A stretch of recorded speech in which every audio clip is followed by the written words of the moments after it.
I wanted to talk about fear. The word fear right now, no? Bakit may langaw? Bad trip. Karoon kasi kami ng mga rearrange ng furniture. Well, dito lang sa office namin. Ngayon, iba ulit yung background ko and yung setup ng podcast. I hope it's effective. I hope na we lock in a good position na, no, for the podcast. But so last time I tried to record 3 podcasts a week, and I think hindi siya magandang idea dahil I thought it's easy, no, na to come up with stuff to say. Pero yung parang ayoko kasi na nagsa-sound pilit yung sinasabi ko, na parang pinipilit ko lang natagalan. Kasi I'm happy with a 40-minute, that's my goal, na to keep the podcast 40 minutes and up. A minimum of 40 minutes of me just sharing.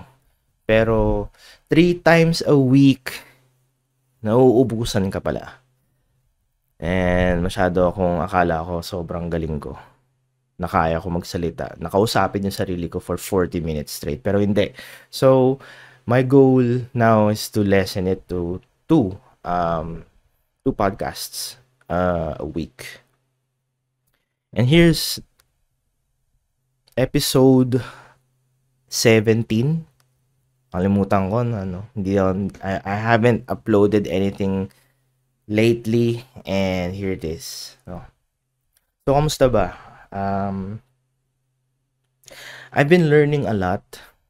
Parang nasa age ako ngayon na I wanna keep learning about stuff. No? Parang gusto ko lang, I wanna explore what I could do.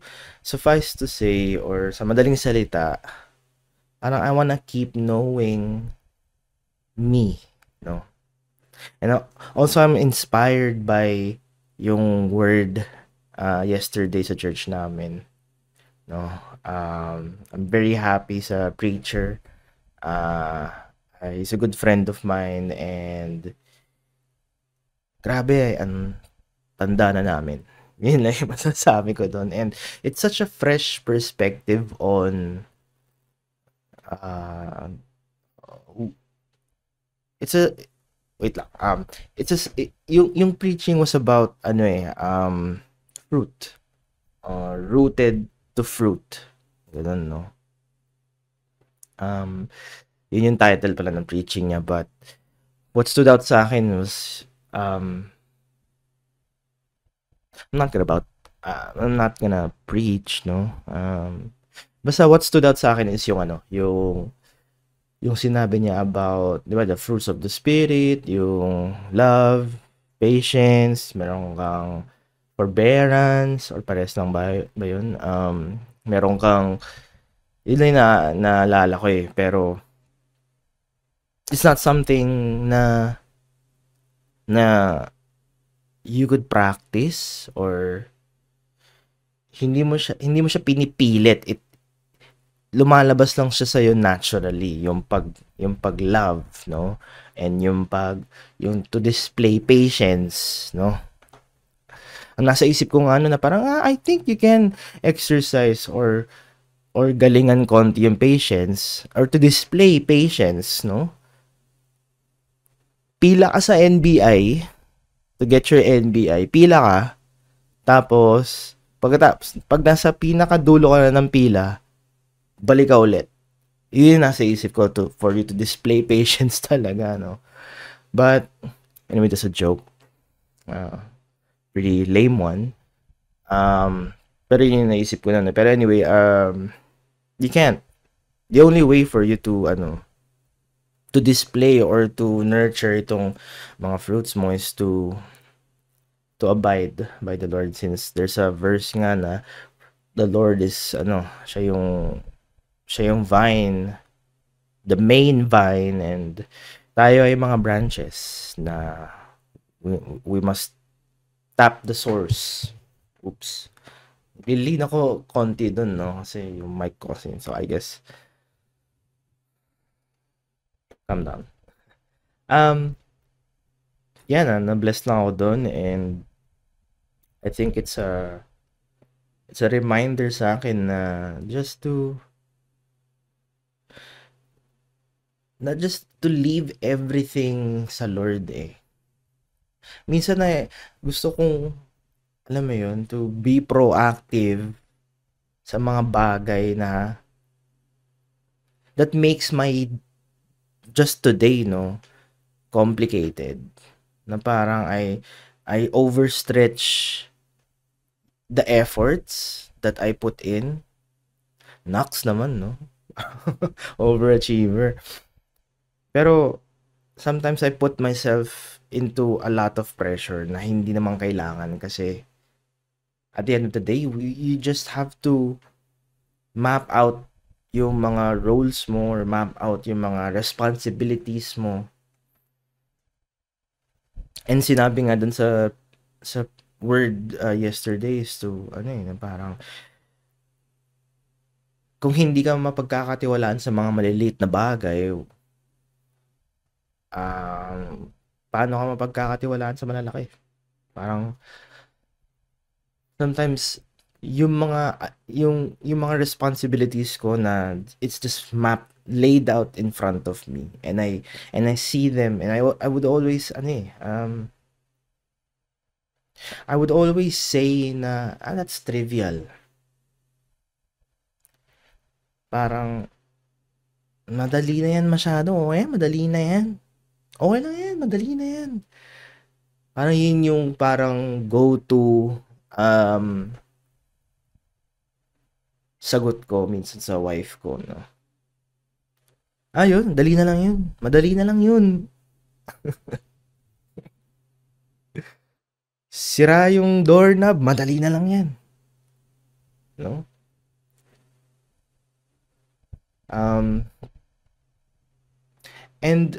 And siguro as a procrastinator, ganun ako. Parang yung mga madadaling gawin, ang daling i-push off. Kasi since ang dali naman niya eh. Pero wala ka rin namang gagawin. Alam mo yun? Maghugas ng pinggan, mamaya na yan, okay na yan.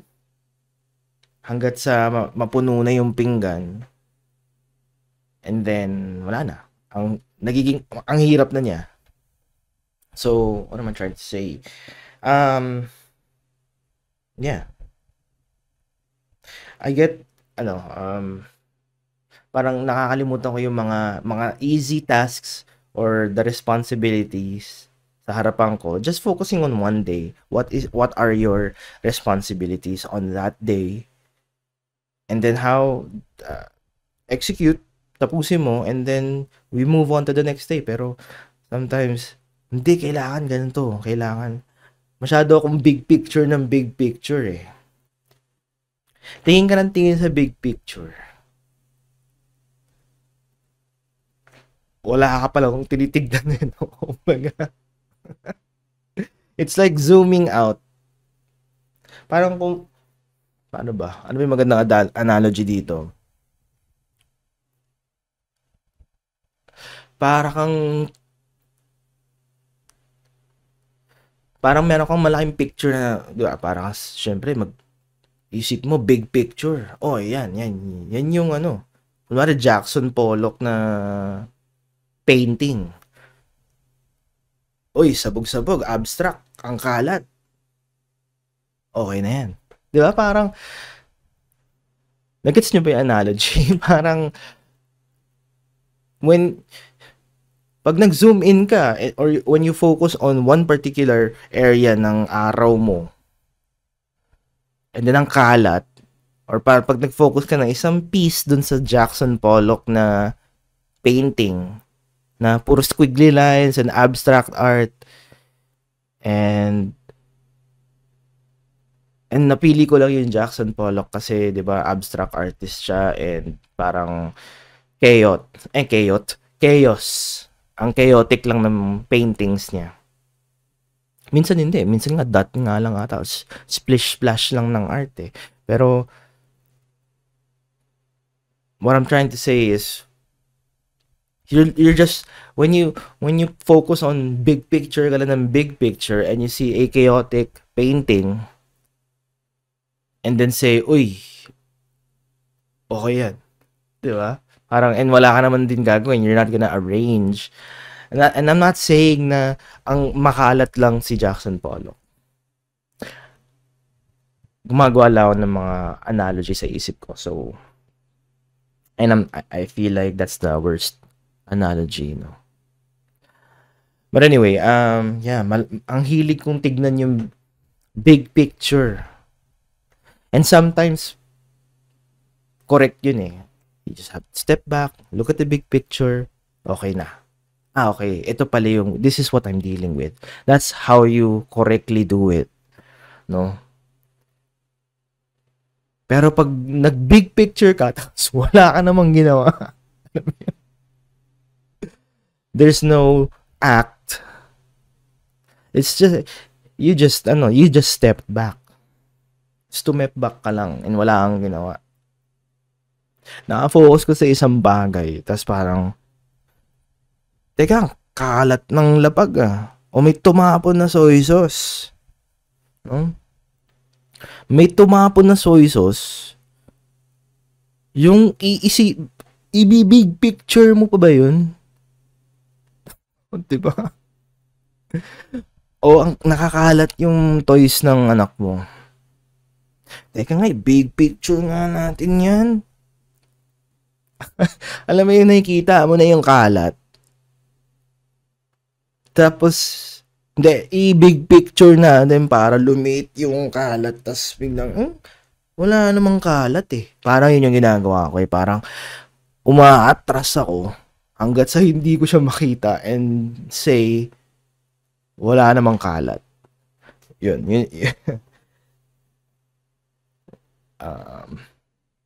Yun lang. And that I think that's a good way of explaining that, no? Na you can't be trusted with the small things. You cannot be trusted with the big things. Kasi pag hinahayaan mo yung mga small things and you're not acting on the small things, big picture ka lang ng big, atras ka lang, nakagayang ka lang, oh. Parang nagmo-moonwalk pala yun, nakaganto. Uy, big picture lang natin yan, oh. Oh. So, wala kang ginagawa. Zoom out ka ng zoom out. Pero wala kang ginagawa. So, what I'm trying to say, or I'm preaching to myself, just zoom in ka naman minsan. Zoom your life into days, no, into seconds, into minutes, and what can you do? No? Maybe you can cook a meal early for your family, no? Para hindi nila naiisipin. Maybe you can throw the trash early in the morning para hindi na siya iisipin. Those kind of trivial things, as you say nga. Sorry. And yun lang. Yun lang naman yung mga I hope I could improve on next time. But those are, sometimes masyado akong bumibig picture.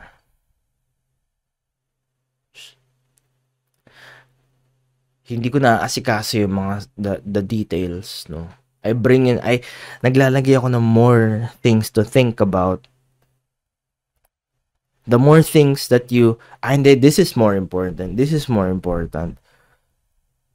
Yung mga bagay na important sana, natatabunan ng mga important things na nilalagay mo sa utak mo, and then You're just piling it up.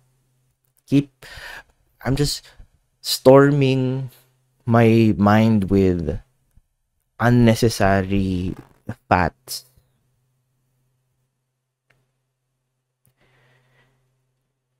And I fail to enjoy yung the small things. All the Ayan lang. Hindi ko tutuloy yun para mabitin kayo. What else? Yeah, yun lang. I was just blessed and I wanted to share that. I also wanted to talk about fears. Yung mga takot ko lately, no?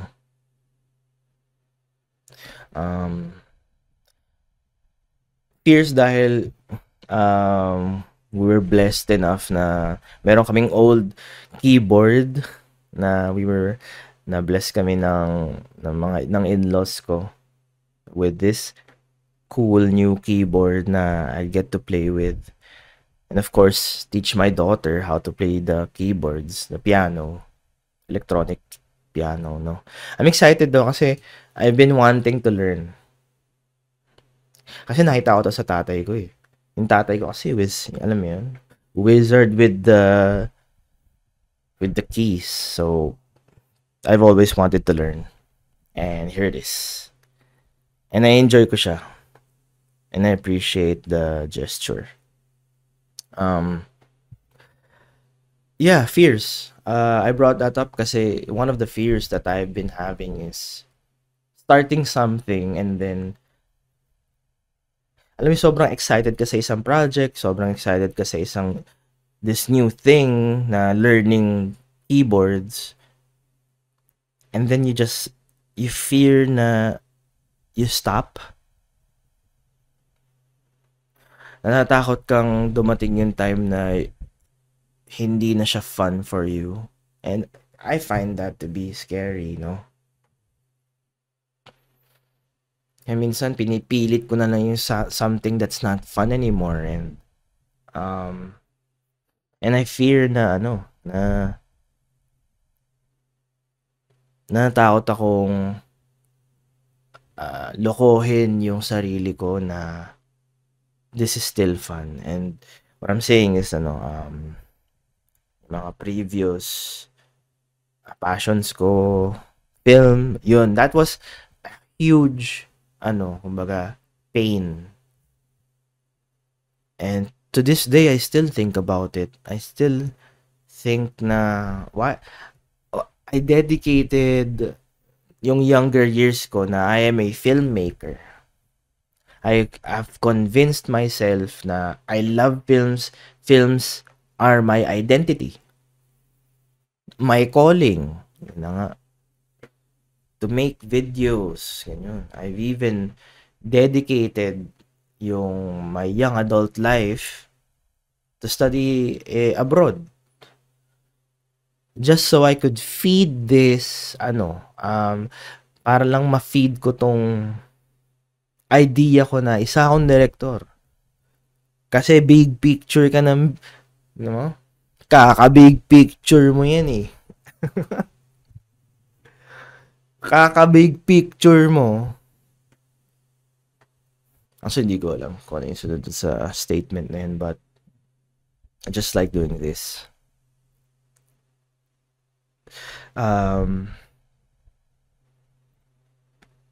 Ayun, and then eventually I came into terms with myself na this is not fun anymore, and I guess I came into terms with myself na it's just not doing something sa akin. And I moved on. And na-share ko naman na yun. So, and that's one of my doon ako natatakot ngayon is right now I'm trying to learn the keyboards. It's still fun right now, pero I'm just thinking pag dumating na yung time that I get tired of it, parang Eto na naman ako, being a fraud. Parang, alam kong sobrang OA ng isip ko minsan na fraud na kaagad, tinamad lang. Alam mo yun? Tinatamad ako maghugas ng pinggan. Fraud ka! Alam mo yun? Hindi ako fraud. Inaantok lang ako, tol. Pagod lang ako kagawin. Fraud! Hindi naman ganun. Okay. Okay lang ako minsan.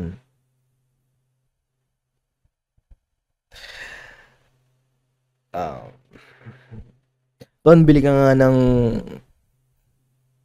vegetables sa tindahan. Ngayon na, spray na ko eh. Kahit naman, hindi, fraud ka pag ganyan. Well, hindi ko alam kung bakit ako natatakot na to give up. Alam mo yun? Feeling, let's try to, try natin buksan yung package na yan. No? Let's try to answer the question, bakit ka natatakot sumuko? Sige, i-thought exercise natin. No? Yung piano ka, no? Ting, ting, ting, ting, ting, ting. Piano, piano. Tapos biglang ayoko na. What's wrong? Ang pinaka sagot ko siguro doon parang I've hyped everyone on how para kasing minsan pag when you're proud of something or learning something new, you often share it to your wife. Well, we're pretty solid naman na dito, pero siguro you share it to your friends, ganyan. Tol, nag-aral nga pala ako ng piano, no? Eto, yan yung favorite, ano ko, A sharp minor dyan, no? I-G sharp mo siya. Diba? Ang dami mong alam, kinikwento mo sa kaibigan mo, no? Kaya ko yung pitch blend sa gilid. Ay, ming, ming, ming, ming, ming, ming, ming. Tapos yung tropa mo, parang, ito, congrats, ang galing mo, dude. Nag-aaral ka. I'm so proud of you. Tapos, ngayong na bigay mo na yan sa kaibigan mo, kailangan, bila ka nagkaroon ng pressure na parang, nagkaroon ka ng pressure na kailangan magaling ka na sa next meet-up nyo ng kaibigan mo. Kasi feeling ko lang kasi, kakamustahin niya. And usually, ganun naman yung mga pagkakaibigan, di ba? Kakamustahin niya. Ton, kamusta yung pag-learn mo ng piano? Paano pag hindi na siya tapos na? Kumbaga, tinamad na ako. Ano sasabihin mo? Ay, ayoko na eh. Fraud ka na. Yun yung sasabihin ng kaibigan mo. Natatakot ako na tamaan ako bigla nun eh, no? Sinabi mo lang sa akin last week, Ton, ng G sharp. Sabi mo pa nga, G clef is key.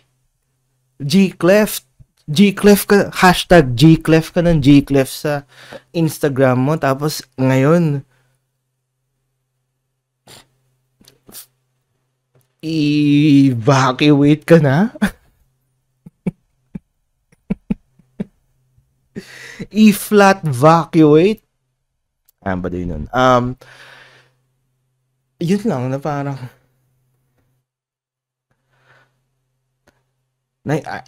ang hilig ko lang maglagay ng extra pressure on myself na when I share something, I feel the need na kailangan magaling na ako bukas.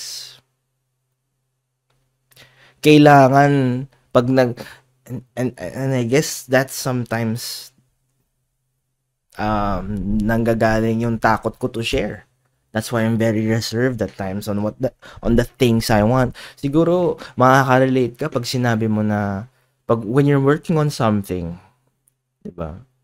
Pag meron kang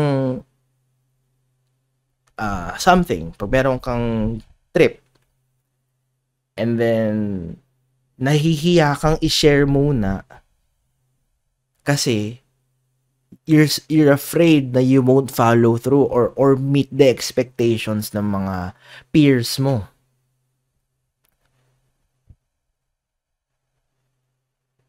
Biggest fear mo yun. The biggest fear. No? Pag meron kang small project that you love and you like doing, nagla-learn ka ng piano, F sharp major mo lang bigla, bigyan kita ng F sharp major. Ano yan? Buksan mo nga yung bag na to. Buksan mo yung bag na yan. Ano yung nasa loob? G clef. Diba? Ganun ka ka-enthusiastic sa piano mo, no? Ganun ka... Ano yung nasa loob ng ziplock? Buksan mo nga. Amoy ano? Amoy aim. Skip na natin yun pala. Next. Anyway, saan ba ako? Nawala ako doon. I was about to say a very awful joke. What was I trying to say? Yun. So, kumbaga parang meron kang small packages or small passions or parang small fun projects that you find fun. And ang hirap i-share kasi parang I feel na no choice, kailangan sinuot ko tong white belt, dapat bukas black belt ko na siya. Chong, nagjo-jiu-jitsu nga pala ako. Tapos sabi, anong belt mo? White belt. Ay, ang hina mo na. Diba? Parang, kailangan sa next meeting nyo na magkakaibigan kayo. Akala ko ba black belt ka na? Dapat by now black belt ka na, di ba? I'm not saying na yun ganun yung mga kaibigan ko. I have very, very supportive friends right now. And I guess it helps to have supportive friends kasi hindi naman yes men supportive ones na kumbaga hindi sila secured ka to share sa kanila kung ano yung sinasabi or mga trip mo sa buhay kasi it's either they don't really care about the growth they don't really care about kung marating mo yung level 10, no? They're just genuinely happy you found something you're happy about.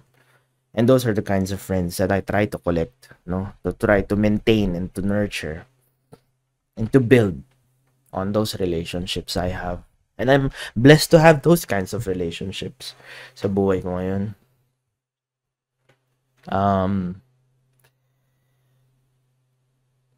Yeah, kasi sometimes sabihin mo to nag-aaral akong piano ngayon eh. Pero huwag ka mag-expect sa akin na gagaling ako Kailangan minsan bibigay mo yun sa kaibigan mo na parang okay. I-manage mo na yung expectations ko. Ayun lang. That's why I'm afraid. It's one of my fears not to give up. Not to give up kasi I have expectations to manage. And that's also what I felt siguro nung pag-uwi ko from my study abroad. I felt like I failed, no? My visa got denied and I have a diploma. And hindi ko minamalit yung diploma ko, no? Pero it just feels like I didn't do much. Lalo na parang yung mom ko sent me there. Kumbaga she used or spent her hard-earned money. Well, of course, anak niya ako, so susuportahan niya ako, and I have that expectation in my heart na parang I have to deliver. So, but I just feel like when I went home, it felt like I came home empty-handed kasi may fire pa rin naman sa heart ko, sa film ko when I got home, no? I got excited. I even made my own um, company, no, to cover events, just to be behind the camera, just to fund um, my passion, no? Pero somehow along the way, I just got tired of it and I felt na anlaki kong let down sa family ko and to the people who rooted for me. And that's why I guess I have that fear, no? Pero I'm working on it. I see the big picture. Nakikita ko naman yung big picture nun. And slowly, I go, alam mo yun, when you see the big picture, you gotta zoom in, di ba? I-zoom in mo lang yun, yung mga things that you need to work on. And I guess, itong podcast na to helps. It helps me have these kinds of conversation na mas maganda when you're saying it. It also helps na mag-reflect on your own. And I guess yun yung pinaka-experimental concept ng podcast ngayon eh. Ito yung mga conversations that I have with myself. And it's good na sinasabi siya. It's out there when you say it. It's powerful when you say it. Hindi yung kept inside, meron kang conversations in your head. It's a bit therapeutic when you say it out loud. And this helps me. And also itong podcasting. I'm afraid na I've recorded a handful of episodes and then I had a few comments here and there na, uy, napanood ko yung podcast mo. Uy, i-support kita dyan, Ton, ganyan, sa podcast mo. And then, wala na. Nag-set na ba ako ng expectations? Dapat ba i-Joe Rogan ko na to? And I'm happy that the people who supported me on this trip, no, are the ones that actually genuinely loves me and genuinely is happy that I'm doing something that makes me happy. So, ano bang sinasabi ko? May langaw sa kwarto. And I fear na pag hindi siya umalis, yung buong shot ng podcast may swirling around dito. Yeah, and yun yung isa sa mga fears. Another fear that I have, an irrational one. Here's a fun fear. Pag imagine mo, nagkukwentuhan kayo mga, oy, imbis na fun fact, fun fear. Ano yung fun fear mo? Ito yung fun fear ko. Hindi ko kayang bumili hindi ko kayang bumili ulit sa same na store. Let's say, for example, bumili ka sa tindahan. Sa sari-sari store, bumili ka ng chips, ng chichirya. Check out ka na, nabigay mo na, nasuklian ka na, nabigay mo na yung pera mo. Thank you, ate, sa Star Chips, o sa Chippy. Thank you, ate. Alis ka na. Tapos na-realize mo, gusto mo ng Coke. Na-realize mo, as you went out, as you stepped out of that store, yung sari-sari store na yun, na-realize mo, parang gusto ko ng Coke. Tapos ka na eh. Nagkaroon na kayo ng exchange eh. Yun, doon pumapasok isip ko, parang, ay, bad trip, gusto ko pala ng Coke. Tapos, overthink ko siya. Iisipin ko parang, kaso, tapos na kami ni ate. Hindi ba siya magagalit sa akin? Sobrang walang kwenta tong fear na to. Pero hanggang ngayon, I swear, I can't do it. Kasi kung in-unpack ko to ngayon, ang nasa isip ko, parang, to next customer naman, hindi naman pwedeng ikaw, tapos yung next customer ko, ikaw ulit. Ano mo gusto mo, parang yun yung, ibang source naman ng wallet. Wag ikaw palagi. Parang ganon. Parang I'm letting ate down sa tindaan sa sari-sari store. Parang isang transaction lang naman. Huwag tayong paulit-ulit. Isipin mo naman. And siguro ganun eh. Siguro dun, siguro na OOC ako masyado na to be efficient. Na kailangan sa isang transaction nakuha mo na lahat ng kailangan mo. Kasi parang ang unproductive pag kunwaring nabili mo na yung chips mo, biglang gusto mo pala ng Coke, bibili ka na naman. Isang transaction lang. Hindi ko alam kung bakit ako ganun. Feeling ko lang kasi hinuhusgahan ako na parang, ano ba yan? Hindi mo natapos in one transaction. Pipindutin ko na naman yung cash register. Ang hirap mag... Parang in-inconvenience ko siya. Or another example, pag yun, small scale. Pero pag big scale, hindi ko rin kaya. Kung sa small things nga, as sari-sari store, let's say for example, sa mall ka na, and then yayamanin ka content, bumili ka ng iPhone, no? Mari, i-big picture natin, no? Bumili ka lang ng phone mo, ng bagong, the latest iPhone. Di bumili ka. Lahat ng mga nagbabantay sa store, yung mga sales lady, sales people, no? Yung mga salesman, lahat. Okay?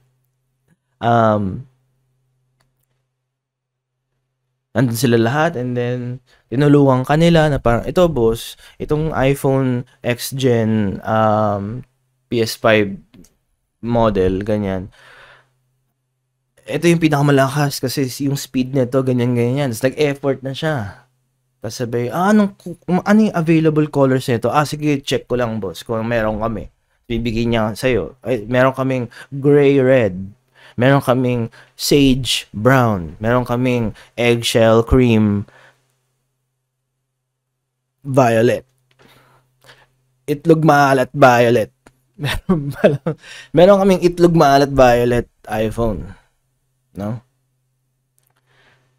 Tapos, ayun, pabalik-balik pa siya sa stock room nila. Tapos sabi, kumbaga nagbigay na siya eh. Nagbigay na siya ng effort niya eh. Tapos, di na binili mo na. Parang, okay, ito na lang. Itong sage brown. Tapos na yung transaction mo with sa kahera. Lumabas ka na ng Power Mac Center. Tapos na-realize mo, uy, wala pala tong charger. Kasi minsan pag binubuksan mo yung iPhone mo, may adapter na dapat yun, di ba? Minsan wala eh. Ay, bibili pala dapat ako ng adapter. Or wala kang case. Kailangan kong bumili ng case. Tapos na yung transaction mo eh. Na-imagine ko na parang paglabas ko dun sa Power Mac, bigla akong titigil, tapos titignan ko yung mga nakasalamuha ako sa loob, tapos parang kinakabahan si kuya, na parang, ay, bad trip, bibili siya ulit. Makikita mo yung dismaya sa mata nila, na parang, ay, bad trip, babalik siya. Tapos tatanungin ka pa, no? Bubuksan niya yung pito, sir, bibili ka ba ulit? Natakot ako dun eh. Sir, parang may nakalimutan ka. Iisa ka pang transaction, no? Wala, napipressure na ako na, hindi. Hindi, okay, bukas na lang. Yun yung mga takot ko eh. No, I'm over-exaggerating, pero yun kasi yung mga nagpe-play na situations sa utak ko. Ayokong iniisip nila na bad trip, bibili siya ulit. Bad trip, bibili siya ulit. And feeling ko pag pumasok ako ulit sa store na yun, meron akong walk of shame.